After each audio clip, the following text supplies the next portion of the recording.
Quiero empezar por decirles que me siento honrada de poder presentar a los dos especialistas que tengo acá a mis costados, que son gente que leí, que admiro y que me parece súper interesante. Y también que no podemos discutir en Argentina, seguro, política de drogas si no tratamos el tema Rosario, que es como el caballito de batalla para el punitivismo.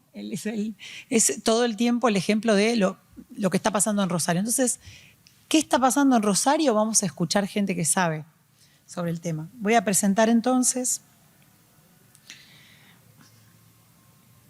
a mi izquierda a Enrique Font. El doctor Font es magíster en criminología de la London School of Economics and Political Science, es abogado por la Universidad Nacional de Rosario, es investigador categoría 1, profesor de Criminología y Control Social, Políticas Democráticas de Seguridad Ciudadana y Sociología de la Policía en carreras de grado y posgrado de la UNR y de posgrado en otras universidades nacionales. Fue vicepresidente del Subcomité para la Prevención de la Tortura de la Organización de las Naciones Unidas y desde abril del 2020 es el rector del Instituto Universitario de Seguridad Marítima de la Prefectura Naval Argentina. Doctor Font. Bueno, gracias, Vicky. Buenas tardes a todas y a todas. Luis, muchas gracias por la invitación a esta actividad. Un placer compartir el panel con vos. No digo lo mismo de Marcelo, pero sí, acá estamos. Bueno, a ver, un poco sería el objetivo de este panel, es que este panel nunca más vuelva a estar en esta actividad, ¿no? Porque darle una particularidad a la situación de Rosario en relación al tema de drogas es un problema. Pero bueno, como eso está instalado así, hay que salir a discutir un poco esta cuestión. Yo lo que voy a hacer de alguna manera y quizás profundizando más en algunas cosas que en otras, es tratar justamente de romper lo que ha puesto a Rosario en el centro de la escena, que no es en realidad una situación vinculada a un mercado de drogas, sino más bien lo que la ha puesto en el centro de la escena es una tasa de homicidios que a partir del año 2013 se despega de la evolución de los homicidios en ciudades comparables de la Argentina. Como ustedes yo creo que saben, desde el año 2013, se repitió el año pasado, probablemente se repita Rosario tiene, el departamento Rosario tiene 23 homicidios, una tasa de 23 homicidios cada 100.000 habitantes. Cuando uno la compara con la ciudad de Buenos Aires, con ciudades de la provincia, con Córdoba. A mí no me gusta usar tasas nacionales para las comparaciones porque hay que comparar ciudades más o menos similares. Rosario, desde el año 2013, triplica o hasta cuatriplica las tasas de la provincia de Buenos Aires. Además, ha seguido evoluciones distintas a las del resto del país. En Santa Fe pasaba lo mismo y sin embargo nunca fue, Santa Fe Ciudad digo, Santa Fe Ciudad tuvo a partir de la década del 90 tasas también muy significativas y altas de homicidios, sin embargo, vaya a saber por qué raros misterios no fue noticia. Además de esta evolución de los homicidios a partir del año 2013, lo que sucedió en algunos años previos fue un cambio más bien cualitativo en algunos homicidios, hechos muy violentos, que se titulaban como sicariato, hechos sicarios. Yo reservo esa palabra para un profesionalismo criminal que no es el que se ha visto en Rosario, aunque algunos de los casos sí tuvieron esa lógica de violencia, de ejecución entre los bulevares de la ciudad. Yo lo que quiero es, de alguna manera, tratar de romper ese vínculo lineal, porque ya a esta altura no quiere decir que no lo haya, y contarles un poco la historia de cómo se construyó este relato. Lo primero que marcaría, y que me parece que sí es pertinente para estas jornadas, es que lo que sucedió en Rosario es una forma muy particular y específica de materialización del prohibicionismo. Y lo voy a tratar de explicar. Lo que sucedió tiene más que ver con el sistema penal y la política. Y yo sé que sobre esto probablemente Marcelo hable bastante más que yo, que con el mercado de drogas. Ahora, esas respuestas del sistema penal son posibles en un contexto de prohibicionismo y guerra contra las drogas. Ahora, prohibicionismo hay en toda América Latina, prohibicionismo hay en distintas ciudades de Argentina, sin embargo yo creo que hay una forma específica de materialización de ese prohibicionismo que en Rosario dio el resultado que hizo que haya un panel hoy acá.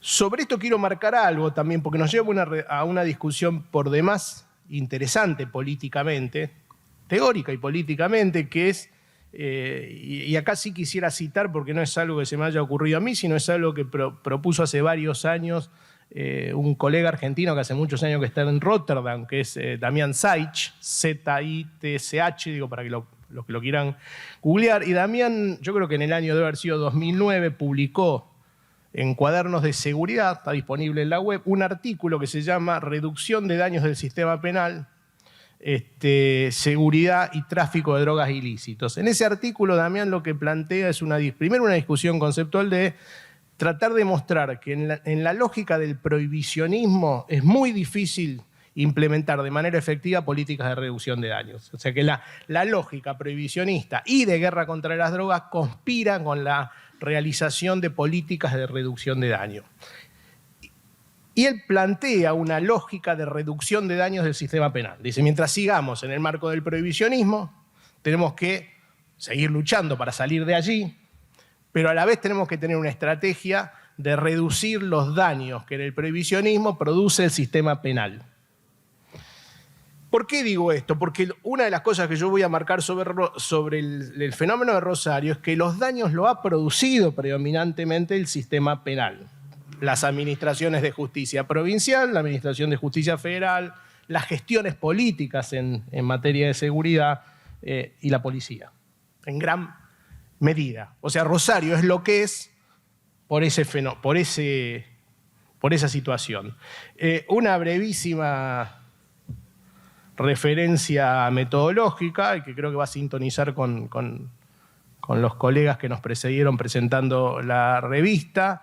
Metodológicamente, yo esto desde dónde lo trabajo, y la verdad que lo trabajo pensándolo desde Jauretche, en algún sentido, ¿no? Que es lo que Jauretche, ¿se acuerdan?, llamaba el método del estaño, tener calle, conocer los fenómenos de manera directa, pero sin perjuicio, decía, de tanta Salamanca como sea posible, porque para ver no basta con mirar. Entonces, yo no les voy a contar la parte del estaño, porque sería aburridísimo. Sí decirles que yo, nací en Rosario, hasta hace algunos años viví en Rosario, trabajé en Rosario, hice política en Rosario. Tuve la suerte de estar en distintos contextos y situaciones incluso sociales, si uno quiere ponerle un nombre más académico, que me han permitido ver algunas cosas de manera directa. Y después la parte de Salamanca yo la hago desde la criminología crítica.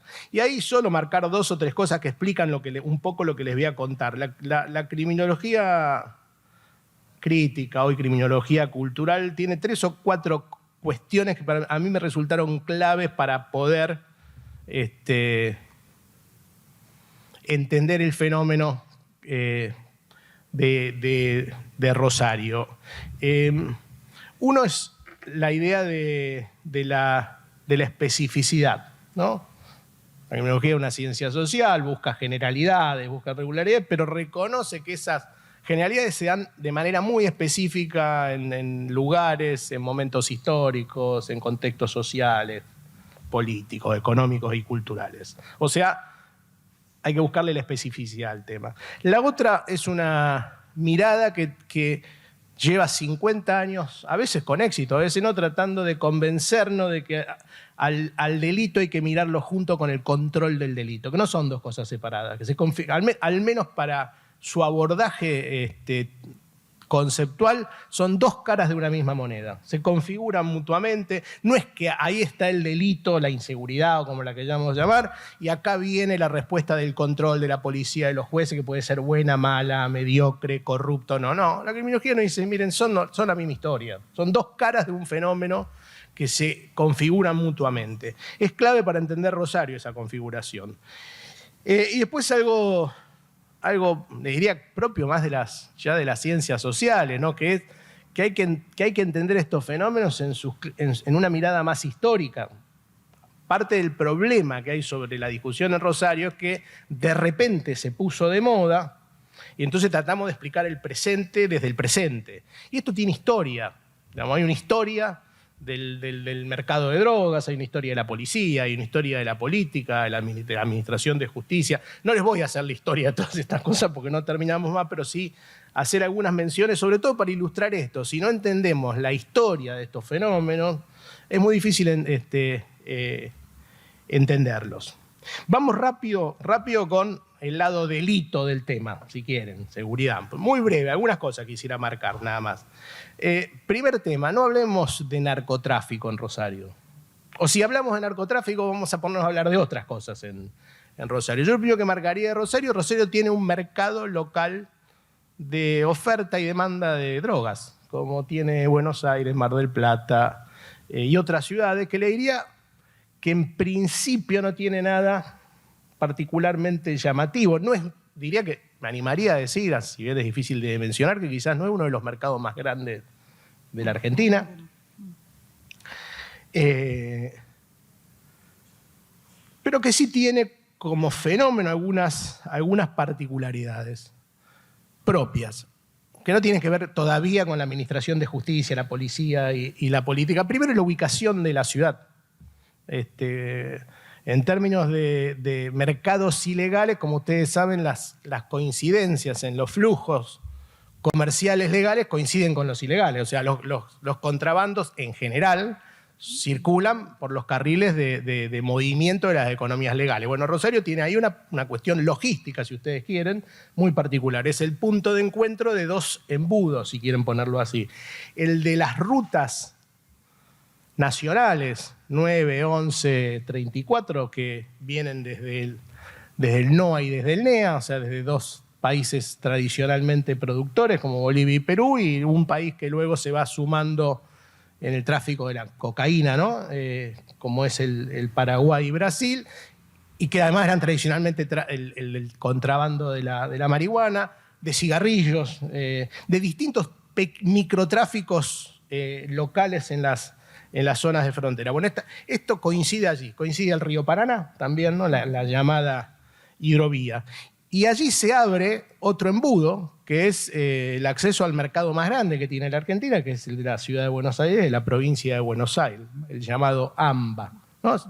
Entonces, ahí hay algunas particularidades a tener en cuenta. Esto cambia, como ustedes saben, esto es muy dinámico, porque una cosa era el fenómeno cuando los aviones que contrabandeaban tenían que aterrizar, dejar la carga, reaprovisionarse de combustible y volver. Ahí el norte de la provincia tenía un peso, a cuando ya tienen posibilidad tecnológica de volar, bombardear y volver sin aterrizar. Esto cambió la dinámica de la economía. Pero a ver, Rosario quedará al norte o al sur de donde descargan los aviones, pero allí tiene todavía un lugar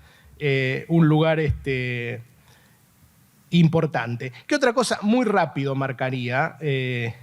Visto hoy, quizás las organizaciones que tienen, al menos, que han sido develadas por las investigaciones judiciales, que tienen cierta preeminencia en el negocio, son organizaciones que no se metieron en el mundo del delito vinculados al tema de drogas, sino que venían de hacer otras cosas, eran muy populares. Con Marcelo solemos referirnos como crimen rústico, crimen desorganizado. A ver, para hacérselas muy cortas, la banda que hoy es célebre, creo yo, ya a nivel nacional, que es la de el clan de la familia Cantero, Los Monos, es gente que viene de Corrientes, que se va a vivir a Rosario, un barrio Las Flores y La Granada, creado por la dictadura cuando quieren sacar, medio que ir corriendo de la ciudad, alguna de los barrios populares, las llamadas villas que había en las vías del tren. Arman a la fuerza, arman este barrio, muy vinculado al río, al puerto, en el puerto de Rosario en su momento, ¿no? Con un empleo hipermasculino vinculado a esa actividad. Esa banda, por ejemplo, empezó robando caballos que vendían a los recolectores informales, a los llamados cirujas, para tirar los carros. Miren la gran banda narco, el origen que tiene. Uno de sus líderes, o sea, bueno, el más viejito del clan hoy, digo más viejo porque es más joven que los que estamos en esta mesa probablemente, que es el viejo Cantero, cuando cae hace algunos años, no cayó volviendo de Luxemburgo de dejar dinero, no cayó arriba de un BMW, cayó arriba de un carro tirado por caballos. Ahí venía el viejo con el carro.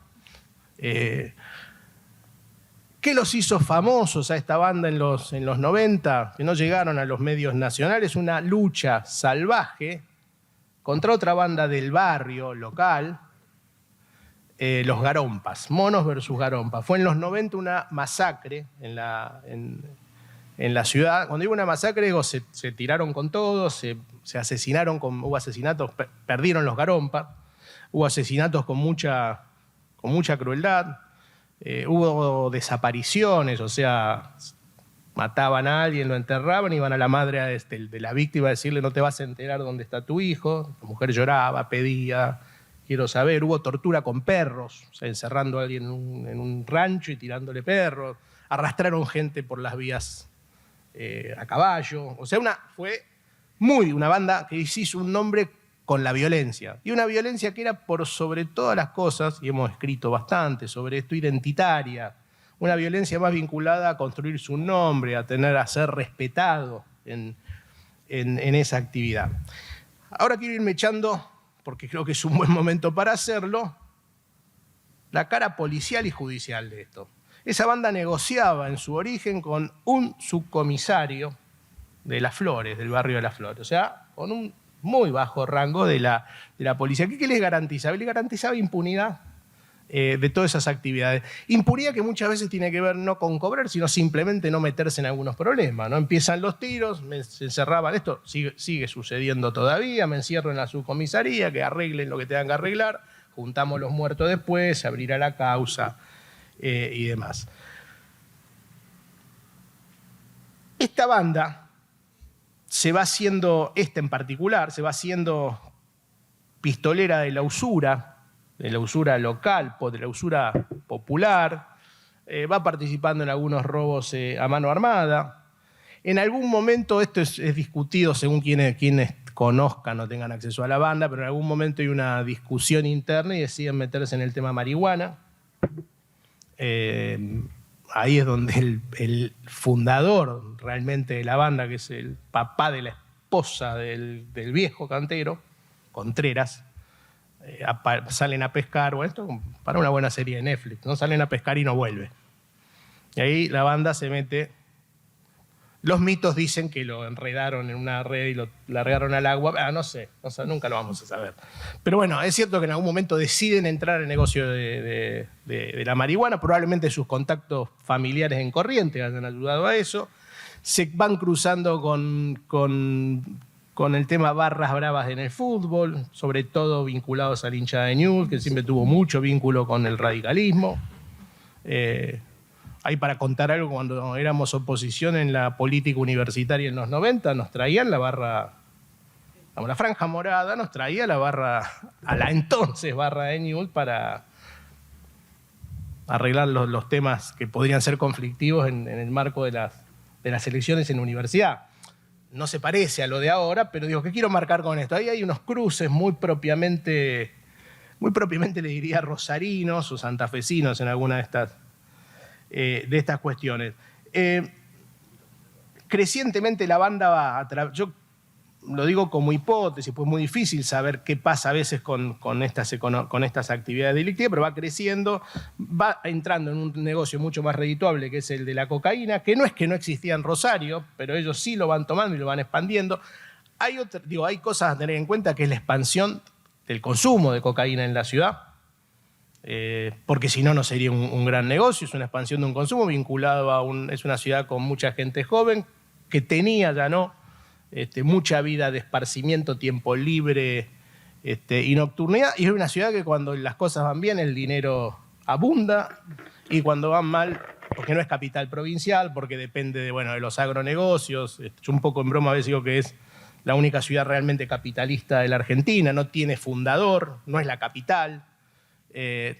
Los sectores populares y medios son muy emprendedores porque tienen que aprender a sobrevivir a crisis cada cíclicas, ¿no? De la industria que se cierra, que se cae, que expulsa, el empleo público que no contiene. Entonces, así como crecen los emprendimientos de economías populares lícitos, crecen también, hay cierta habilidad para sostener los otros. Y una expansión económica, porque no hay posibilidad de expansión de una actividad vinculada al tiempo libre, al esparcimiento, sino una expansión de la economía. Ahora, un dato que yo estoy usando ahora, pero que es, miren, de una investigación vieja. ¿Cómo se explica que una banda tan violenta se haya ido adueñando de un negocio tan redituable que requiere cierto manejo hábil de la violencia, pero altamente regulado? O sea, no es un buen negocio, no es una buena idea para una actividad vinculada al negocio de venta minorista de drogas o de distribución local del negocio, andar matando gente, subiendo la tasa de homicidios y demás. Y la explicación la encontré en un trabajo que hicimos por otra cosa, en el año 2012, 13, por ahí, está publicada, digo, si la pueden encontrar. Estamos haciendo un trabajo sobre violencia entre jóvenes de barrio de sectores populares, primero en Santa Fe, después en Rosario. Violencia que no tenía que ver en ese momento con el negocio, ninguna vinculación con el negocio narcocriminal, más bien al contrario, eran pibes que construían identidad, no participando en el negocio narcocriminal, sino los delincuentes amateurs de Gabriel Kessler, por ejemplo, ¿no? Que entraban y salían de la actividad, formaban lo que se llamaba junta y demás. Haciendo ese trabajo, teníamos un trabajo más bien etnográfico en algunos barrios de Rosario, y nos aparecía la pregunta de que la violencia, ¿me apuro o no? 10 minutos. Bien, que la violencia estaba privatizada en algún sentido. O sea, el relato del barrio de los jóvenes era: los homicidios son un tema nuestro. Y la pregunta era, estábamos trabajando de la criminología, bueno, este es el fenómeno de la violencia, pero ¿qué pasa con el control de esto? No hay una privatización por parte de la policía, de la administración de justicia, de la política de la violencia entre los pibes de sectores populares. Y en ir a investigar eso, relevamos durante, los homicidios cometidos en dos barrios que en esa época tenían tasa muy alta, Tablada y la sur de Rosario y Las Flores, y fuimos a ver cómo eran tratados esos homicidios en los juzgados de instrucción. Y ahí nos encontramos con una sorpresa, que fue que, de hecho, la violencia estaba privatizada como la veían los pibes. ¿Por qué? Porque los homicidios no eran trabajados en las administraciones, en la Administración de Justicia Provincial. Cuando eran trabajados, ¿qué quiero decir? No había más que ir a levantar el cuerpo, hacer 2 o 3 pericias, planimetría, con suerte balística, y los expedientes jóvenes de sectores populares dormían ahí. El rol de víctima y victimario cambiaba todo el tiempo. Esa investigación nos marcó una tasa de esclarecimiento. Esto es, dado un homicidio, hay un sospechoso, que no quiere decir que sea condenado, dado un homicidio, hay un sospechoso, inusualmente baja para la Argentina e incluso para la región. Menos del 50% de los homicidios en barrios con altas tasas aparecían como esclarecidos. Cuando digo esclarecidos, tenían un sospechoso individualizado. Individualizar un sospechoso era muy fácil, porque era una violencia relatada previamente, relatada después. Juntar pruebas es otra historia, pero al menos saber quién fue no era tan complicado. Lo sabía el barrio, lo sabíamos nosotros. ¿Qué encontramos también?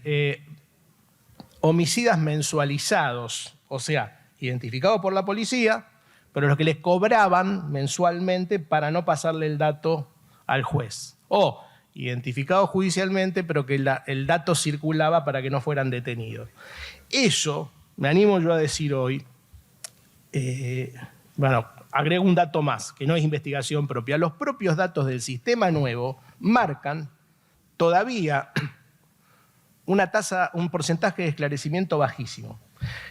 ¿Por qué es importante esto? ¿Y por qué la respuesta de control tiene mucho que ver con el fenómeno del delito? Porque en un sistema como el de provincia de Buenos Aires incluso, que no sería, bueno, vos lo conocés bien, no sería de los más quizás que uno diría, bueno, qué buen sistema el de la provincia, pero las tasas de esclarecimiento de homicidios son mucho más altas, cercanas al 80 en algunos casos, depende de del tipo de homicidio también. ¿Esto qué quiere decir? Que si una banda se dedica, y lo voy a decir en francés académico, a cagarse a tiro durante 10 años, como hicieron los monos, se erosiona a sí misma porque terminan todos en cana.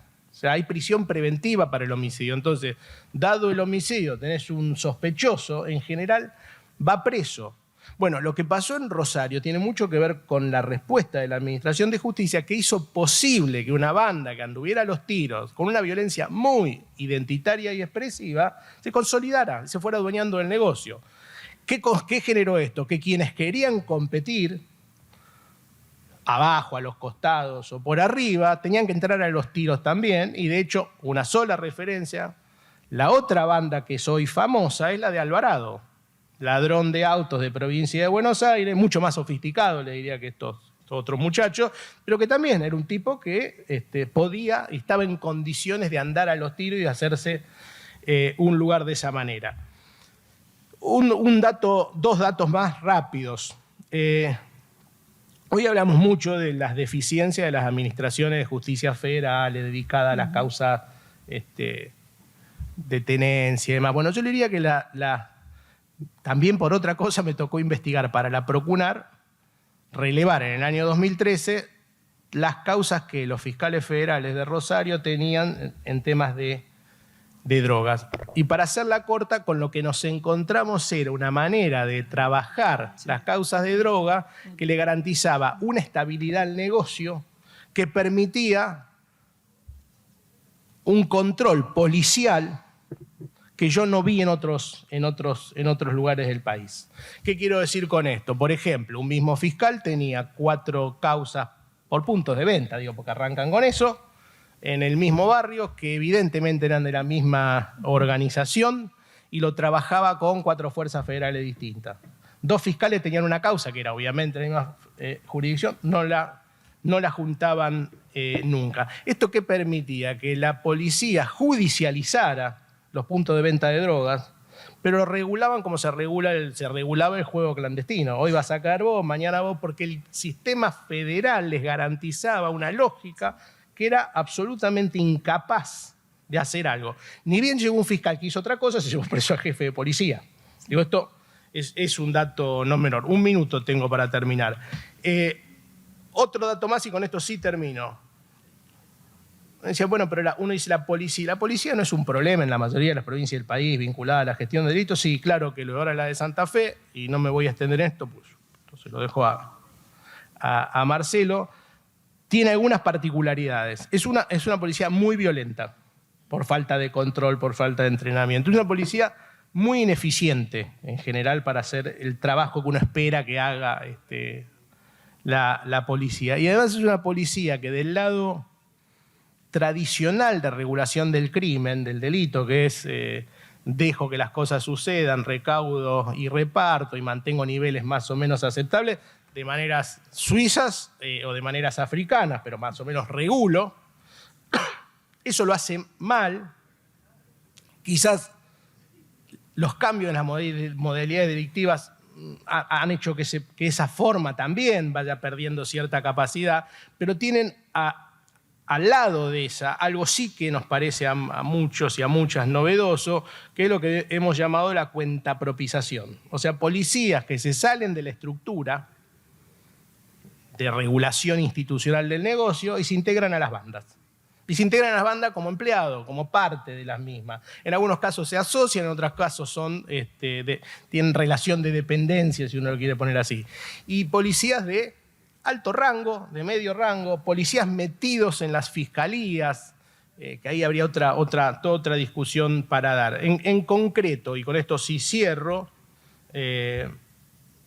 no se puede explicar el fenómeno de Rosario de los homicidios como un fenómeno vinculado a un mercado, ni siquiera narcotráfico, un mercado de local de drogas, sino que hay que hacer una historia de la forma en que el sistema penal fue trabajando y respondiendo a fenómenos de violencia y de mercado de drogas en general.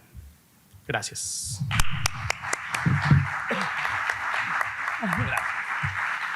Bueno, a continuación vamos a escuchar acá al doctor Marcelo Saín, que pidió ser presentado especialmente como gente de la casa, es docente e investigador de la Universidad Nacional de Quilmes. Doctor.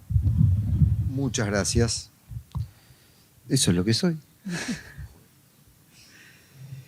Bueno, tengo poco tiempo, entonces esto con lo que yo me voy a ayudar me parece va a ser difícil porque no lo puedo manejar yo. Pero podemos ir avanzando. Sí, pero no tengo solamente el láser. No tengo posibilidad de... Ahí está. Dale. Sí, no, pero vamos a tener que avanzar bastante porque si no, no voy a tener tiempo. Yo me restringí a la consigna que me pidieron. La consigna que me pidieron es territorio en Rosario. No me salí de eso. Digo, no, ningún tema distinto de aquello por lo que me invitaron. Yo hubiera querido hablar de otras cosas, complementando inclusive lo dicho por Quique, que para mí es una de las personas que mejor entienden el fenómeno rosarino en nuestro país. Avanzaría bastante al respecto porque son cuestiones conceptuales. Yo digo, una primera aclaración conceptual es: territorio no se refiere a espacialidad, se refiere en todo caso, una espacialidad de producción social. Los estudios sobre urbanismo y sociología urbana dan cuenta de eso. Creo que a eso se refieren cuando me convocaron para hablar de este conjunto de cuestiones. Y dentro de la producción de la ciudad de Rosario, digamos, convergen distintos actores. Y yo diría, hay varios territorios en Rosario. Esos territorios, de alguna manera, viven un Rosario muy diferente entre sí, pero hay una suerte de yo diría, dualidad muy fuerte, y voy a terminar voy a anunciar la conclusión al respecto. Ahí pararía ahí en el departamento de Rosario, solo para mostrarles a ustedes algo muy interesante, que es esto de lo que le decía, esta es la circunvalación de Rosario, un poco el límite extremo hace 40, 50 años atrás. Y esto es el barrio, digamos, Villa Gobernador Galvez, que es otro municipio. Por Las Flores y Granada hasta acá. En la parte, cuando ustedes entramos por la Ruta 9, está ahí, digo esto porque ahí está, todo esto era periferia, inclusive más para adentro, era periferia, eran barrios industriales y ferroviarios. Barrios que hace 50, 60 años tenían plena ocupación. En el sur, vinculado al puerto, que me corrija aquí que si en algo estoy equivocado. En el sur, vinculado al puerto, a la industria matarife, en el oeste, e inclusive la industria metalmecánica y particularmente de lo que son, digamos, las poblaciones del sur de Rosario. En el norte, en el oeste, eran fuerte presencia de lo que era el servicio de trenes, ¿no? Barrios enteros dedicados a ese tipo de cuestiones. Pero eran barrios obreros muy estructurados, y eran barrios obreros, digamos, reitero, con plena ocupación. Esto lo destaco porque, a diferencia del Gran Buenos Aires, digamos, a diferencia del Gran Buenos Aires, pensé que me habían interrumpido, a diferencia del Gran Buenos Aires, lo que ocurre acá en Rosario es que hay, digamos, el segundo, tercer, cuarto y quinto cordón están muy por afuera de la ciudad. Hay una suerte de insularización, ¿no? No hay conectividad, están afuera de todo, en lugares ecológicamente... Acá no. Acá los barrios más deteriorados, los barrios más precarizados, los slums más importantes, están adentro de la ciudad. Están a 20, 30 cuadras del macrocentro. Los barrios estigmatizados como barrios narco, esos territorios extremadamente pobres, que siguen siendo pobres frente a la enorme rentabilidad que generan, son barrios que están adentro de la ciudad, que tienen conectividad, que son viejos barrios de material, como por ejemplo Grandoli Gutiérrez, en la parte sur, como por ejemplo el barrio municipal. Claro, después se fueron deteriorando con el tiempo, pero están adentro de la ciudad, inclusive están adentro, digamos, de la gran circunvalación, no están adentro de los bulevares, hay una distinción sociológica, ¿no? Adentro de los bulevares ya estás en el macrocentro, estás en el corazón de la ciudad. Fue espantoso para Rosario cuando empiezan a matar gente adentro de los bulevares. Ahí empezó el problema, digamos, para algunos sectores de Rosario. Yo voy a seguir con esto bastante más adelante.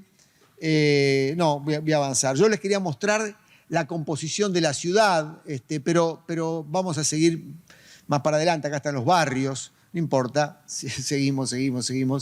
Indicadores sociales, miren, 1.350.000 habitantes, el Gran Rosario. El Gran Rosario para el INDEC abarca dos grandes departamentos, el de Rosario y el de San Lorenzo, toda la parte industrial norte, digamos, de Rosario. 1.340.000 personas, pero miren lo anterior, ¿eh?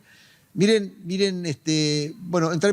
podemos pasar a la siguiente, que están los valores de pobreza e indigencia. Esto es interesante. Segundo semestre, fíjense que casi el 40% de la población, de estos lugares que eran de pleno empleo y ocupación, están bajo la línea de pobreza. Y tenés un 15%, 10% por debajo de la línea de indigencia. Es decir, es una situación catastrófica, una ciudad de mucha circulación de dinero, muy acotado todo. Y déjenme decir también, total acá no creo que ofenda a nadie, pero lo digo con sentido sociológico, si quieren me hago el complicado y lo digo como Durkheim. Pero, hay una cultura aldeana. La cultura aldeana es todos se conocen, todos son amigos de los amigos, ellos creen que son el barrio más alejado de la capital, en Rosario, pues se comparan con Santa Fe. Pero en realidad hay una lógica de circulación, del rumor, del comentario, digamos, que pondera mucho estas cosas que yo estoy planteando en la vida colectiva y social rosarina. Esto es lo que quiero señalar. Fíjense estas tres grandes distinciones que yo hago. Una zona financiera y comercial relativamente pacíficas. Hay niveles de delitos predatorios, como puede haber en Palermo, si se quiere, en términos generales. Eso es el micro y el macrocentro. Hay urbanizaciones cerradas de clase media y alta en la periferia conurbana. Es decir, por fuera de la circunvalación vos tenés un conglomerado enorme, un cordón, que acá sería, en el Gran Buenos Aires, pobre, allá es de alta gama. Digamos, son todos los emprendimientos que se construyeron en los últimos años al amparo justamente del dinero de la soja y en algunos casos del dinero narco. Pero a lo que vamos es de alta gama todo eso, ¿no? Y las urbanizaciones cerradas, y después siguen, digamos, todas las zonas deterioradas que yo les iba mencionando anteriormente. Podemos continuar. Esto es un dato objetivo de lo que pasa ahí. Áreas hiperdegradadas, es un concepto viejo de los estudios de sociología urbana. Intervenciones estatales muy fragmentadas y episódicas. Mira, hasta los socialistas que dicen que hacían buena política iban hasta el límite del barrio, entraban, como me dijo un día Mónica Fein, ¿no? Me dijo, la verdad, nosotros tenemos estado social dentro de las barriadas populares, más o menos, si lo vemos con un ojo, hasta las 8 de la noche. De las 8 de la noche a las 8 de la mañana, cada barrio es otro barrio completamente distinto. Entonces hay una cuestión, no hay una intervención más activa, más permanente, como nosotros entendemos que son las intervenciones sociales de última generación aquí en el Gran Buenos Aires. Ahí es una cosa, pues, porque el socialismo gorila, fundamentalmente, entonces tiene un acercamiento con lo popular a lo década del 30, más o menos, ¿no? Al populismo conservador de la década del 30. Es decir, los negros le producen aporofobia. Alto nivel de violencia interpersonal en esos lugares y después, si seguimos, tramas criminales importantes. Vamos a la violencia. Quiero mostrarle una foto muy importante de esto para poder ir a la reflexión de fondo. Primero, esto lo que decía Quique. Miren la cantidad de homicidios dolosos ya estoy hablando, departamento de Rosario. Básicamente, el 90% de esos homicidios, la ciudad de Rosario. Tenemos 287 en el 2002. Miren lo que es. Es mentira, como dicen ellos, que ellos lograron bajar. Fíjense que hay una suerte de estabilización importante. Miren, 2014, 254 homicidios, 287 en el 2022. Hoy vamos a llegar a los 300 este año aproximadamente. continuemos. Fíjense esto que hace a las tasas. Es interesante lo que dice aquí, que 22%, creemos que este año vamos a estar en los 23-24% en la ciudad de Rosario. Avanzamos un poquito más. Bueno, no, sigamos con esto. Yo quiero, ahora van a aparecer unos mapas. Acá les muestro, fíjense esto, perdón. Yo no quiero que me pongan el cartelito. Armas de fuego. Pero sigamos. Yo soy un boludo, o sea, hice esto para mostrarle una sociedad extranjera. Aclará que nos engañaron, ¿eh? No, de planificación. Matilde me dijo que no venía, por eso yo ya sabía anoche. No, un poquito para atrás. Miren esto que interesante. Un poco más, dos más atrás. Yo les voy diciendo cuando van atrás. A ver, el grupo etario más adelante. Jóvenes. No. Bueno, no podemos, ya está, me perdí. No. Estos son distribución de los homicidios dolosos en la ciudad. Si ustedes observan acá, es que lo quiero mostrar, el 80% de los homicidios son por narcomenudeo. Este es el dato duro. Esto es la especificidad. Mientras que en Santa Fe vos tenés la mayoría de los homicidios dolosos por violencia interpersonal, el grueso es así, en Rosario tenés este fenómeno. Esto también tiene mucho que ver con lo que dice Quique. Quique dice, comparemos ciudades, pero también hay que comparar, digamos, este tipo de situaciones. No es lo mismo homicidios por atritos interpersonales que homicidios motivados por el tema del mercadeo de drogas. Esto signa de alguna manera la ciudad de Rosario, pero además la concentración geográfica de los homicidios. Si ustedes observan acá, van a ver que todo, fíjense que acá está la circunvalación. Todo esto que está acá son los barrios populares que señalábamos anteriormente. Acá está Tablada, fíjense, Flores, los barrios, para decirlo de alguna manera, queda feo, pero nos entendemos, los barrios narcos, digamos, barrios extremadamente pobres, precarizados, donde operan gran parte de las bandas. Ya no hay un sistema estable de búnkers, hoy se modificó, hay deliveries, pero la base operativa de los deliveries siguen siendo estos grandes barrios. Si ustedes observan, es toda la periferia interna de la ciudad, es decir, esto está adentro de la ciudad. Miren lo que es el norte, acá está Ludueña, Bellavista, ¿no es cierto, Quique? En términos generales, y la zona oeste, pero fíjense la circunvalación, es esta arteria que está acá, que llega hasta acá. Es decir, acá tenés el corazón de la ciudad. Acá está el parque, fíjense cómo acá, el centro y el macrocentro, es prácticamente insignificante los hechos de homicidio. Avanzamos un poquito más. Sí, más. Heridos de arma de fuego, seguimos. Fíjese que Dios es rosarino. 740 personas en el mismo momento que mataron 250. O sea, digamos, 2/3 de esa cantidad de personas no murieron, pero recibieron impactos de bala. Miren dónde ocurren la mayoría de los hechos georreferenciados. Coinciden con los mismos lugares. Es decir, hay un alto nivel de concentración de la violencia letal, digamos, de los homicidios y de la violencia con el uso de arma de fuego que impactó en alguien, en este conjunto de bandas, concentrado en un 15% del territorio, a veces 13%, a veces cuando georreferenciamos daba el 15% del territorio, nada más, de la ciudad de Rosario. Para continuar, acá viene un tema que me parece que es importante, sigamos, ven, 87%, bueno, ¿dónde se concentra? Periferia interna de la misma, adelante. Anomalía rosarina.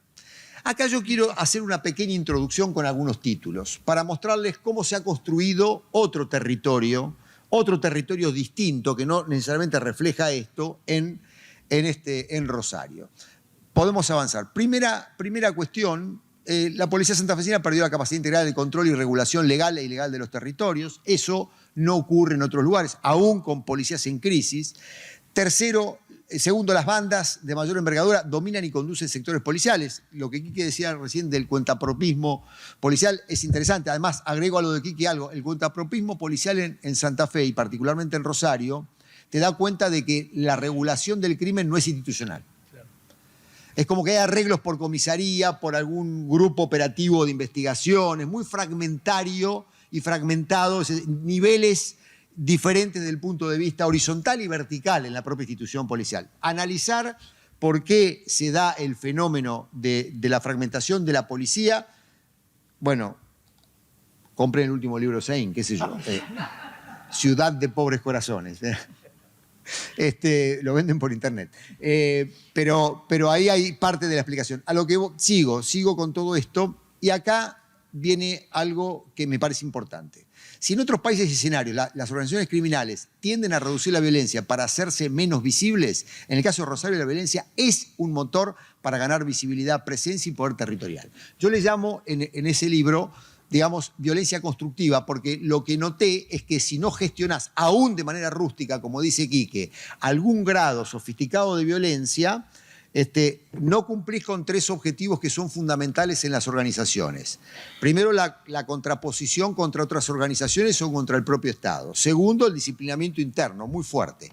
Muchísimos hechos de sicariato, no importa si son rústicos o no, pero son hechos donde hay inteligencia, donde hay planificación, donde hay una ejecución más o menos, no profesional, pero sí una ejecución. Bueno, de hecho hubo hechos, como decía aquí, que de sicariato profesional, la mayoría, y no es para desmerecer a los rosarinos, los mejores hechos de sicariato, los más lindos que me ha tocado vivir a mí como director de la Policía Judicial, es decir, que los vi filmados y veo cómo lo ejecutan, eran sicarios bonaerenses. Claro. Los llevaban de acá para allá. Lo cual a mí un poco me enorgullecía por mi origen bonaerense. En el sentido que lo hacían mejor. No importa las cosas malas o buenas, digo, las hacían bien. Allá, por ejemplo, hay otros hechos donde se equivocaban la persona que tenían que matar. Ahí ya te angustias más, porque vos decís, bueno, es tremendo. Ya que estamos frente a un hecho de asesinato, encima matan a la persona equivocada. Han ido al día siguiente a matar gente. No era el gordo pero yo te dije que lo matara, no, pero el gordo me apuntó, pero no. Bueno, vamos al día siguiente, sí, vamos al día siguiente. Y lo matan al día siguiente. Es espantoso. No quiero contar anécdotas que son graciosas, trágicas y graciosas. Bueno, me piden una. Estábamos escuchando online un día, porque yo trabajé de otras cosas también, además de académico. Estábamos escuchando online cómo iban a matar a un tipo. ¿Qué hacíamos? ¿Dejábamos que lo maten o no? Porque vos estás... ¿Qué hacemos? ¿Qué se hace? Pregunto, ¿me pueden ayudar? ¿Qué se hace? ¿Van a matar? Sí, bueno... Sí, no, aparte, a la tarde fueron y mataron a uno y el que tenía que... Yo tengo que matar a uno. El otro que iba conmigo tiene que matar al gordo, porque era un gordo. Y entonces, mató, el otro escuchó los tiros, mató al que tenía que matar. Pero dice, y yo escuché los tiros, ¿lo mataste al gordo? No, no lo maté. Quedó vivo, pues me asusté y salí. Esto es lo que decía el crimen desorganizado. Dice, pero no nos van a pagar, boludo. O sea, ¿pero lo filmaste? Sí, pero no lo quise filmar mucho porque estaba vivo. Todo esto escuchándolo. Entonces, bueno, vamos mañana, porque si no, no cobramos. Esto es acá, Rosario. No quise pasar filmaciones, digamos, porque son escabrosas, pero hay. Digo, a mí me gustaría en algún momento pasar algo de esto para mostrarles, miren, esto no es México, ¿eh?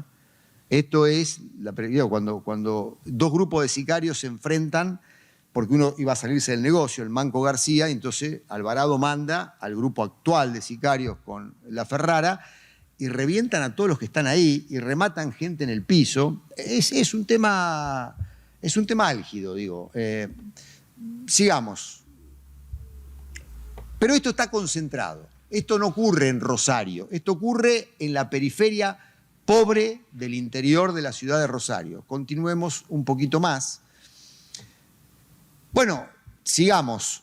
Acá hay otro aspecto que yo quiero destacar. Acá lo cito aquí, que esto es un audio de WhatsApp. Nosotros con Quique somos gente muy entretenida. Los fines de semana nos mandamos WhatsApp contándonos estas cosas. Con Quique Fon, el que está acá. Y entonces, no, pero si vuelven para atrás. Y entonces Quique en un audio dice esto. Miren qué genialidad. Y pues Quique es brillante. Entonces le digo, Quique, yo no te voy a entrevistar, permitime publicar el audio. Miren lo que dice. Dice, la naturalización de la ilegalidad en Rosario es propiamente capitalista y portuaria. Rosario no tiene fundador, no tiene pasado colonial. No saben lo que duele esto. Ustedes no tienen ni idea del dolor que es no tener padre ni madre, es tremendo. No tiene patriciado. Por eso hay tanto psicoanálisis, ¿no? Claro, no tiene patriciado. Fue siempre un lugar de paso terrestre y fluvial y por ende flujos criminales. Y tiene una burguesía que históricamente se construyó alrededor de los flujos del contrabando. Y así acumularon, mucho antes de acumular con los agronegocios y demás.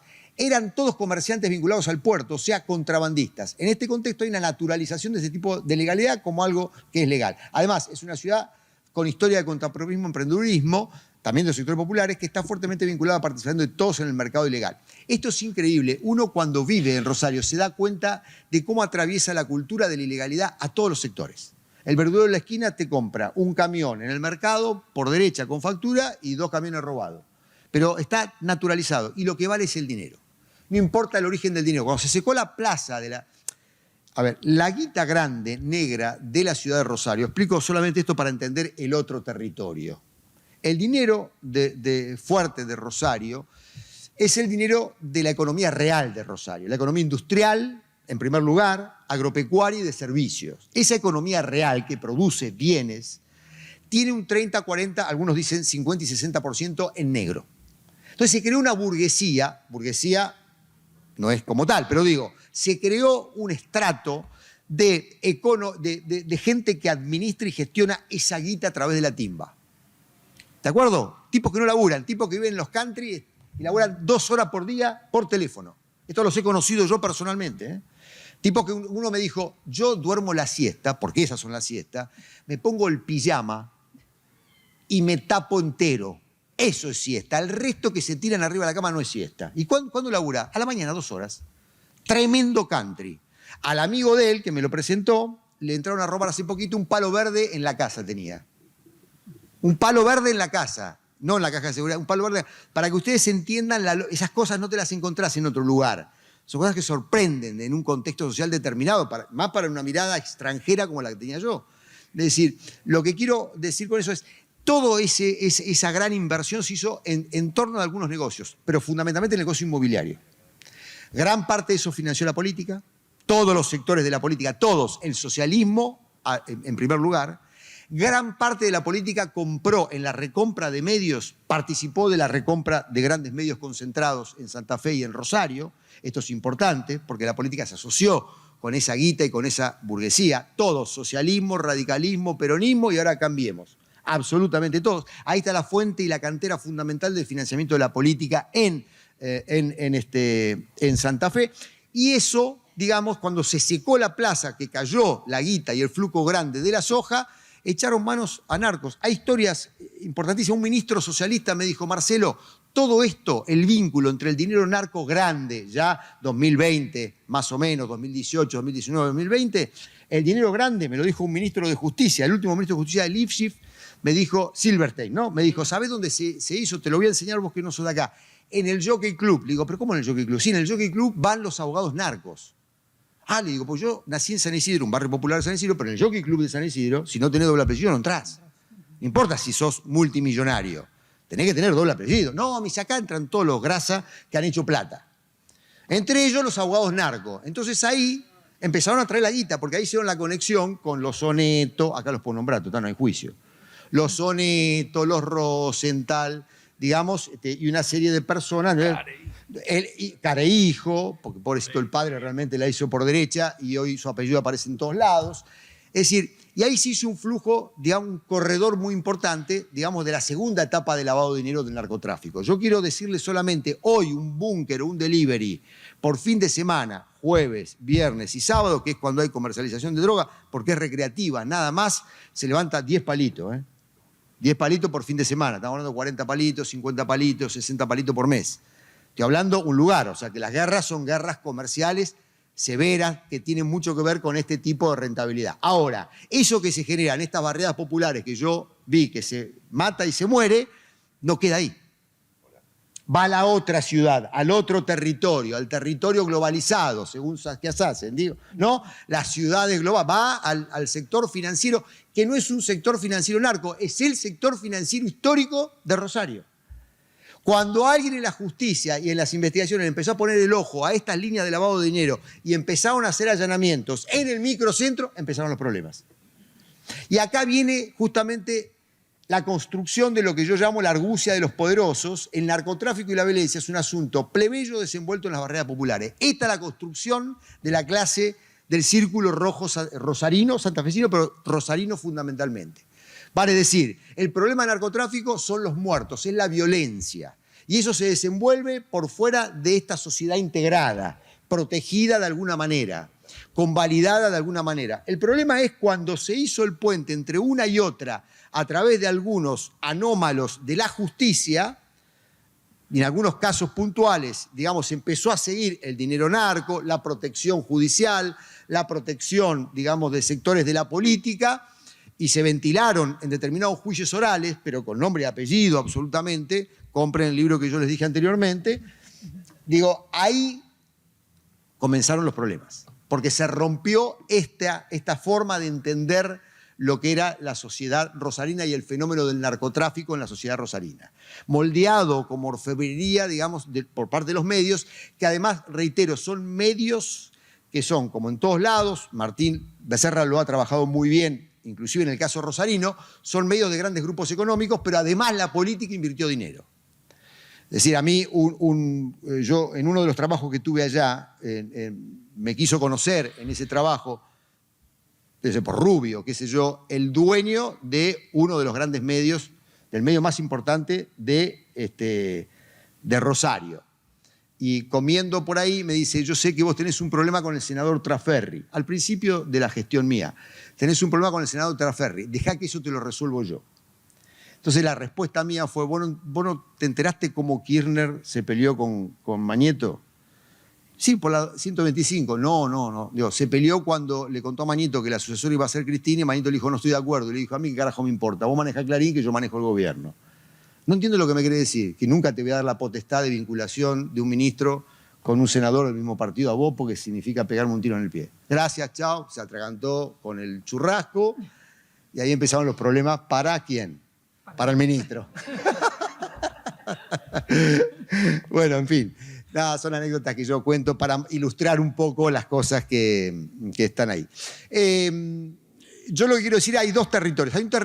Hay una territorialidad construida por parte de este círculo rojo, que es un círculo rojo empresarial, mediático, político, del que participa toda la clase política mayoritaria, digamos, en Santa Fe. Y está el territorio que yo les decía recién.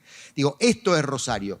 Yo creo que dentro de esta argucia de los poderosos, que yo les dejo el PowerPoint para que se entretengan y demás, de todos modos, esperen en el proyecto de investigación actual en la Universidad de Quilmes. Yo estoy llevando adelante un trabajo sobre Santa Fe, donde estoy escribiendo un libro que se llama Política y Crimen en Santa Fe.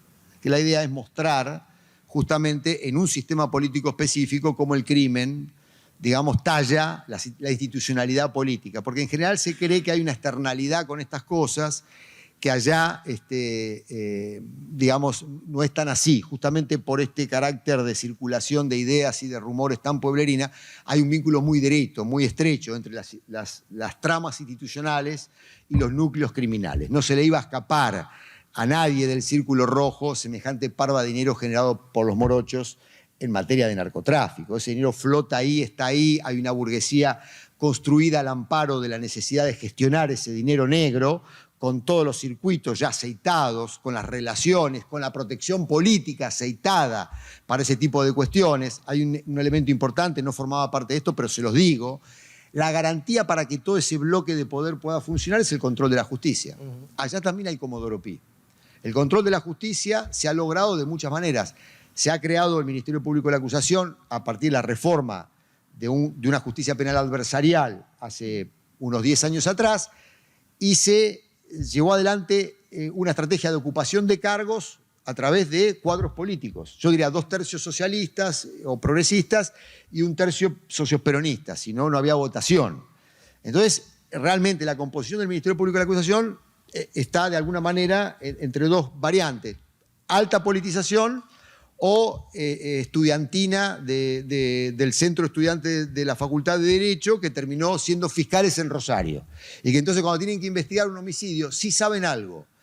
Porque ustedes tienen que entender algo. Si hay un homicidio en el cual vos sos fiscal de flagrancia, llegás y ves en el sistema de cámaras de manera inmediata que a la persona la mataron, la robaron, le quisieron robar, forcejearon, le sacaron la billetera y se llevan la billetera y la matan, decís, es muy probablemente así, yo como fiscal interprete que esto es un robo y que esto fue un homicidio en ocasión de robo. Ahora, si yo veo que llega una persona al estacionamiento de la casa, bajan 2 tipos de una moto, lo acribillan a balazos, se dan media vuelta y se van, no sé si le fueron a robar. No sé, ¿ustedes qué pensarían? Que, digo, sé que les va a costar entender esto porque no son fiscales ni fueron jefes de la Policía Judicial. O sea, yo supongo que esto, no, o se olvidaron de robar o algo pasó en el medio, puede ser. Entonces, si vos eso lo investigás, dando cuenta solamente de los autores materiales, lo que vos no querés es ver la trama que está detrás de ese hecho. ¿Quién fue el mandante? ¿En el marco de qué? ¿Se entiende? Entonces, esto también forma parte de lo que decía Quique, yo lo he visto mucho. Vos esclarecés el hecho, sabés que el que gatilló es este. Sabemos quién gatilló, digamos, a la casa del gobernador Bonfatti, pero no sabemos qué hubo detrás. No queremos ni... No queremos saber qué hubo detrás. Es más, el propio gobernador dijo, bueno, está bien, déjenlo. Está bien, está bien. Al final lo mataron hace 2 años, buenísimo, entraron... Divino. Esto, cuento con esto, me voy. ¿Qué ganas tengo de agarrar el teléfono y pasarle ese hecho? Porque no se ve cuando lo matan, pero es interesante. Dice, no, fue un hecho, un operativo comando por el que matan al que valió la casa de... En la casa de un juez. En la casa de un juez alquilada a estos sicarios, en Rosario. Es una cosa muy común allá. Donde la primer fiesta que yo fui de fin de año con los fiscales, había abogados narcos. Entonces yo lo veo y me voy. Y le digo, ¿pero cómo va a haber entre los fiscales abogados narcos? Pero somos compañeros de la universidad. ¿Por qué no? Si estudiamos con él, o sea, nos estamos juntando, son amigos míos. ¿Se entiende esto? O sea, no... Eso pasa en Rosario, pasa, está bien. Entonces, termino con esto, y dice, operativo comando. Yo estaba al frente del organismo de investigación. Y digo, puta, investigar este operativo comando. Yo me hice la película, vinieron de afuera, contrataron gente especializada de Colombia, entonces pegaron la vuelta por allá, barrio La Florida, ¿no? Más o menos, sí, barrio La Florida, justamente cerca de la casa de Bonfatti. Bien residencial. Al que matan, ahora en esta oportunidad, es el que valió la casa de Bonfatti. Entonces, vemos la filmación, porque apagaron y cortaron todas las videocámaras de la casa, pero se olvidaron de una que enfocaba la puerta de entrada. Entonces, cuando vemos la filmación de la puerta de entrada, bajan de un auto 6, 7, fieritas, ¿eh?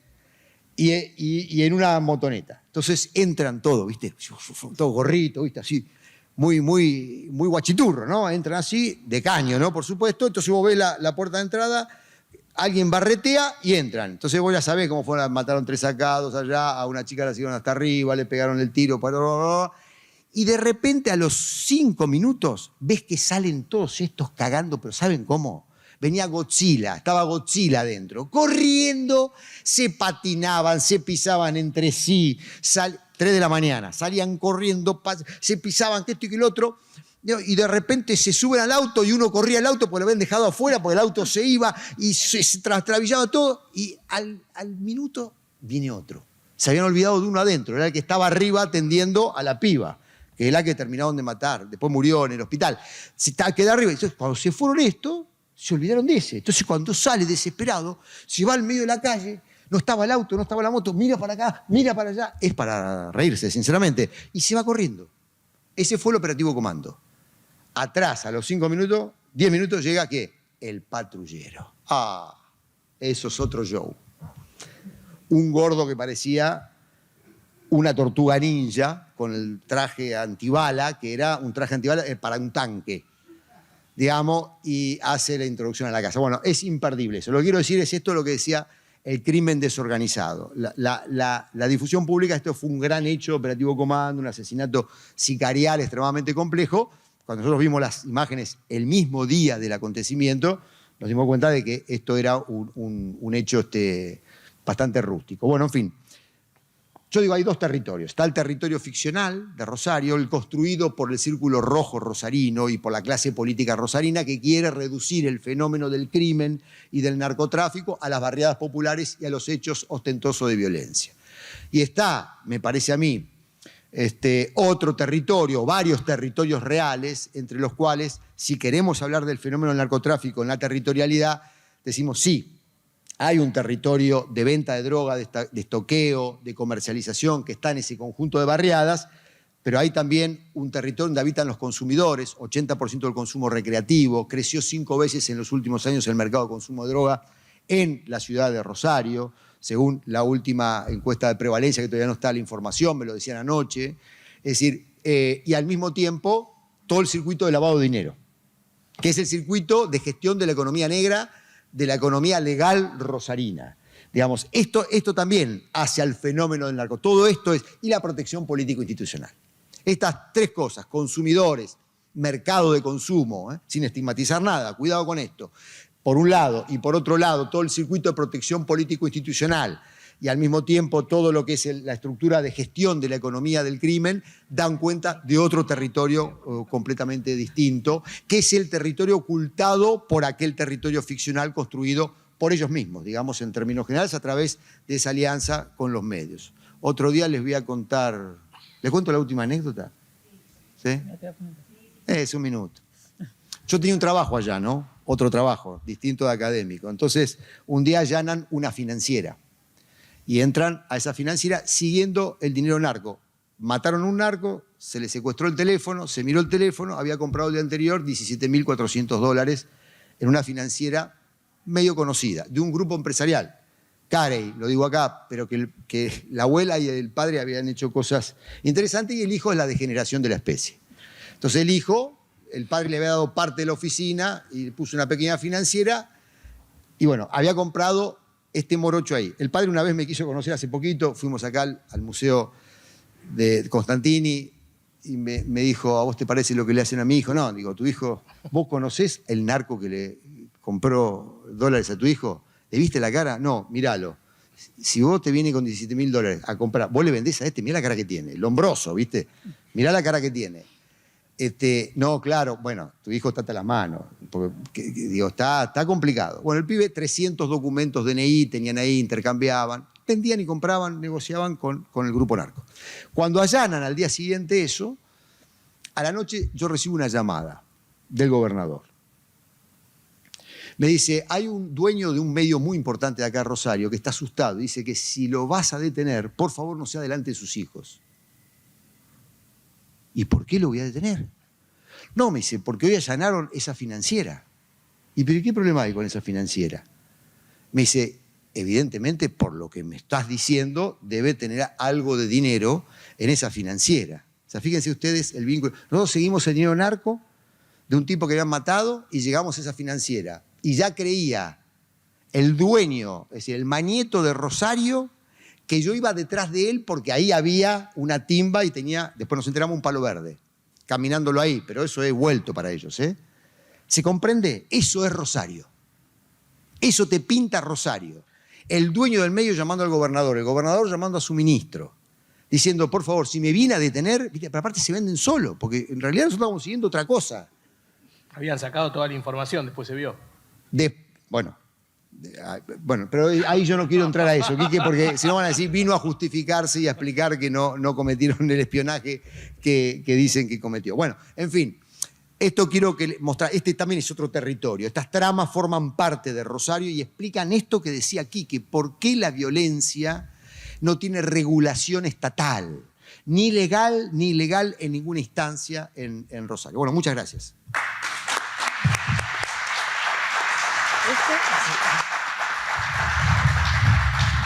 Bueno, excelente. Les abro 5 minutos, preguntas. Para los dos, escuchándolo,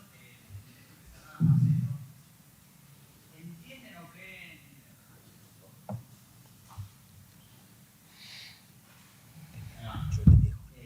¿Entienden o creen? Por favor. Sí. Esto termina siendo el negocio para el círculo rojo, de esa violencia permanente, regada por todo el país y construida, para que en definitiva esto que vos relatás del Manieto y de los otros siga ocultándose atrás de esta comercialización de casi todo lo que establece usted, o gran porcentaje, ya sea hidrovía, ya sea circunvalación y todo eso, ustedes tienen como ese fenómeno que termina siendo más para ocultar y que no termine siendo esa viola que termina en otros lugares que son mucho más violentos, si se quiere, que ese regadero de sangre. Y por digo, me viene un poco eso porque hay una intervención, creo, de la vicepresidenta hace poco que hacía referencia como a eso. Si creemos que todo este dispositivo mega millonario termina en 4 o 5 barrios o en 4 o 5 grupos, evidentemente acá hay otra cosa que no estamos viendo. Desde este lado, entendiendo y escuchándolos a ustedes, creo que tienen ese mapa un poco más claro. Sí, claro. Te digo algo, mira, yo les voy a invitar a todo el mundo a pensar estos temas de una manera determinada. Esto, lo mismo que digo acá, se lo digo a mi equipo de investigación acá, pero también se lo decía a mi equipo de investigación criminal, de otro tipo de investigación, allá. Hay que ir tema por tema, caso por caso, y hay que constreñirse a la materialidad de los hechos. Esto es así. Una cosa, uno siempre va construyendo hipótesis de lo que va viendo, interpretaciones, pero todavía no tenés elementos que sustenten, elementos de convicción, tanto en la investigación científica como en la investigación criminal. En Rosario, la trama narcotráfico de la ciudad no está estructuralmente vinculada al tráfico internacional que pasa inclusive por el puerto de Rosario. No tiene nada que ver. Entre otras cosas porque si vos sos el dueño de 3.000 kilos de cocaína que colocás a través del puerto de San Lorenzo, de Zárate Campana o de Rosario en Europa, a 60.000 euros el kilo de esa cocaína pura, no se lo vas a dar a custodia a los monos o a los remanentes de los monos o algo porque, digamos, porque no es seguro, ¿se entiende? Puede haber algún embarque menor o algo. No hay un vínculo, no hay causa que te muestre un vínculo entre el circuito local de provisión del narcotráfico en la ciudad y, digamos, el tráfico internacional, ¿se entiende? Los grupos locales tienen, los grupos criminales locales tienen el valor agregado de algunos, que inclusive están en la cárcel, de saber dónde comprar la droga en el exterior. No se lo dan a los chiquitos. ¿Por qué gran parte de la violencia? Yo hago una intuición en la parte final del libro, que presentó Quique hace un tiempo atrás. Yo creo que los grandes líderes de las organizaciones que están detenidos, los territorios donde se produce parte de este dinero, lo manejan con gerentes muy rústicos, porque si ellos convalidaran gerentes de un poquito mayor nivel, y además le dieran la información de dónde conseguir la cocaína en Paraguay o en Bolivia, se quedarían con el negocio. Dejarían de ser franquicia de alguna manera. Dejarían de reportar. ¿Se comprende? Entonces ellos prefieren que haya una inestabilidad permanente en los barrios, donde se matan de un lado, se matan del otro, pero de alguna manera va fluyendo igual el dinero, y la fragmentación que tienen del Estado adelante, que no hay un Estado regulatorio en serio, que establece reglas legales o ilegales, digamos, es lo que hace que haya una vorágine de violencia fenomenal. Esto por fuera de lo otro que Quique señaló muy bien, que es la violencia identitaria. Hay dos cosas. Primero, hay muchos hechos de violencia que son tercerizados. Para que puedan cobrar los que tercerizan necesitan grabarlo. Pero además hay una suerte de reclamación de prestigio a través del hecho. No los borran después cuando van y cobran y dicen, mirá, yo valié o yo maté tal como mandaron, y cobran. Lo dejan y lo muestran porque es una forma de reclamación de prestigio, muy fuerte, muy fuerte. Entonces vos, cuando se secuestra un teléfono, te encontrás con 50 balaceras. ¿Se comprende? Está todo en vivo ahí. Entonces, ahí yo creo que eso explica en gran medida esto. No creo que sea una cosa para encubrir la otra. Hay un fenómeno realmente cierto de violencia extrema en el caso de Rosario que no se ve en otros lugares. En el Gran Buenos Aires, en la Ciudad de Buenos Aires, hay algunos quiebres, algunos sicariatos, algunas muertes, algunos hechos de violencia, pero enseguida hay una restitución de orden. Y ahí hay un Estado que se para arriba de los grupos criminales y una subordinación, porque el Estado regulatorio y legal tiene dos grandes condiciones. Tiene que tener el monopolio de la violencia legal e ilegal, por encima de todos los demás, efectivo. Y lo segundo es el monopolio de la llave para burocratizar, para judicializarte de verdad. A vos te meto adentro del proceso, a vos te dejo afuera. Sin esos dos monopolios, no tenés nada. Cuando vos tenés una institución fragmentada y que no controla la calle, no tenés esos dos monopolios. Se acabó el Estado regulatorio y legal. Violencia. Y además hay un dato, a ver, una vez que se constituyó así, no se desarma fácil. Y quienes aprovechan ese negocio no lo van a perder. Porque eso también Digo, yo a veces en broma, pero ahora con los relatos que le ha hecho Marcelo, creo que van a entender a qué nos referimos. Digo que es una violencia que parece una película de los hermanos Coen. Es salvaje, es sangrienta, pero es muy, muy torpe del lado policial, judicial y criminal. Ahora, una vez que se constituyó así, porque hace 20 años no era así, una vez que se constituyó así, ya tenés un fenómeno que no vas a desarmar, porque además las intervenciones del Estado han reforzado. Esto no tuvimos tiempo de meter, ¿no? Pero ustedes deben tener presente lo que pasó hace poco con la bandera que mostraron los monos en el partido de Newell's. Eso no es propio de una organización criminal que se dedique al negocio de drogas, eso es propio de una película de Batman, donde el Pingüino y el Guasón le muestran en la cara a los superhéroes de lo que son capaces. O sea, una vez que construiste cartel así, y no se sale muy fácil de salir. Dos anécdotas viejas les cuento, de notas de campo. Una propia, yo lo llamaría un informante clave, pero a esta altura ya es más un amigo, es un tipo que debe tener ahora 61 años, un dealer histórico de la ciudad de Rosario, de los viejos, que todavía quedan. En el 2013, cuando empiezan los asesinatos fuertes, yo le mando un mensaje, le digo, vamos a encontrarnos, nos vemos. Le digo, ¿qué está pasando? Le digo, recién empezaban las idas y vueltas de los homicidios. Y la respuesta, y se las voy a contar literal, entonces fines del 2012, cuando se empezó a recalentar la cosa. Me dijo, textual, el problema aquí, que acá, fue Cable Hogar. Cable Hogar fue la primera empresa de cable rosarina a fines de los 90, que trajo HBO. Los negros vieron todos Scarface, soy textual, y se la creyeron. Y esto pudrió el negocio, porque vos dices, vos me conocés a mí, yo lo conozco desde la secundaria. Sabés que estuve preso, jamás llevé un fierro, yo no uso armas, y ahora están todos los forros esto, como mirá lo que tengo, mirá lo que tengo. O sea, a ver, el negocio cambió y mutó, pero hay una impronta identitaria, cultural muy fuerte, y otra que no es propia, es de otro amigo. En una mesa, el asesinado Pájaro Cantero lo estaban tratando de convencer para sacarle plata, ¿no? Para que ponga plata para un boliche. La respuesta del Pájaro Cantero fue, yo no puedo meterme en eso, porque a mí si un mozo me roba un vaso, yo lo tengo que matar. O sea, fíjense qué lejos que está de la lógica puramente económica comercial.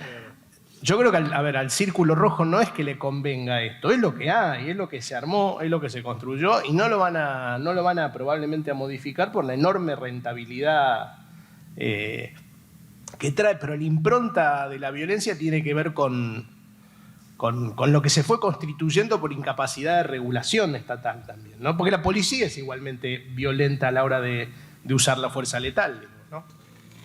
Perdón, y agrego algo que es muy importante.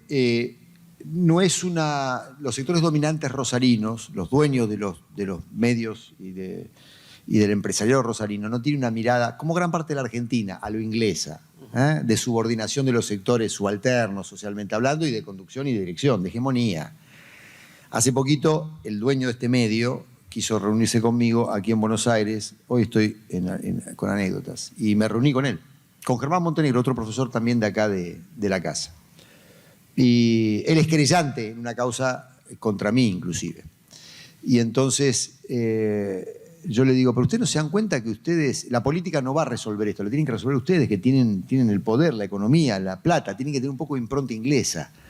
Digo, y él me miró y me dice, no entiendo qué es lo que querés decir. Es decir, no está en la mente de esta gente. También esa burguesía tan mediocre, tan poco ilustrada, tan alejada más a lo Macri y no a lo digamos, Pinedo abuelo, para decirlo de alguna manera, también hace a este contexto que estamos señalando. Es una burguesía muy predatoria, extremadamente predatoria, salvaje, y donde lo que vale es el dinero, venga de donde venga.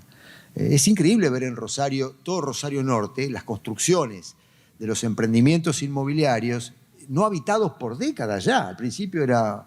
Y hoy se ha convertido en algo que vos decís, pero entonces, ¿dónde está la gente que vive en estas grandes torres, ¿no? en fin.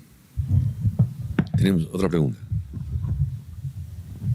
¿Cómo estás? Bueno, muchas gracias por todos los datos. La pregunta es más de lo dogmático, o sea, viendo un poco los resultados, ¿no? Vos trabajás de la respuesta estatal, digamos, ante un problema estructural, digamos, a un nivel estructural que llega a todos los cimientos, digamos, de la estructura. Entonces, la pregunta es, ¿qué pensás sobre lo que podría ser digamos, el factor que genera toda esa situación, que es, digamos, la política prohibicionista estatal? ¿Y qué pensás sobre digamos, sobre metodologías no prohibicionistas para combatir el narcotráfico, como por ejemplo legalizar y a través de eso atacar la base de consumidores, digamos?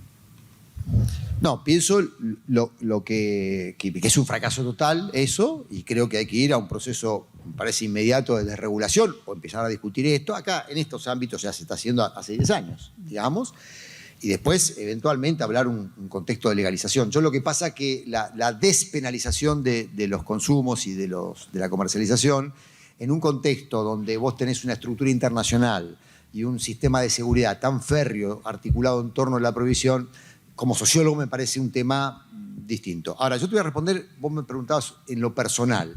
En lo personal, yo concursé en el año 2018 en la Policía Judicial contra el Crimen Organizado en Rosario porque me estaba cagando de hambre acá. ¿Está claro? O sea, tenía que vivir de algo. Había salido del gobierno, tenía un problema familiar muy fuerte, una hija, digamos, con un problema de salud muy importante, y no llegaba a fin de mes y me estaba comiendo los pocos ahorros que tengo. Entonces yo me fui al sistema prohibicionista a laburar porque tenía que mantener a mi familia. Te doy la respuesta así personal de eso. Si no, no me hubiera ido nunca ni a Rosario ni hubiera hecho ninguna... Ya aceptar ser ministro fue de estúpido. Ya eso son dos cosas distintas. Bueno, les agradecemos todos, los felicito. Me encantó estar acá. Un privilegio. Gracias a ustedes.